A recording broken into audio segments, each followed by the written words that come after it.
Mga kabalita, 3 Pinoy ang sugatan sa isang pag-atake sa Ukraine. Mga tripulante sila ng isang cargo vessel na tinamaan ng missile sa Odessa region sa Ukraine. Ayon sa Ukrainian military, galing sa Russia ang tumamang missile. Wala pang pahayag ang Russia. Bukod sa 3 Pinoy, may isa pang nasawi at isang sugatan.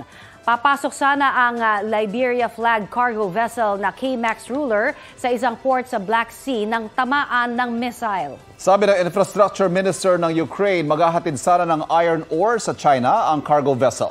Samantala, inaalam pa ng ating Department of Foreign Affairs sa mga detalye ng insidente at ang 3 Pinoy na nadamay.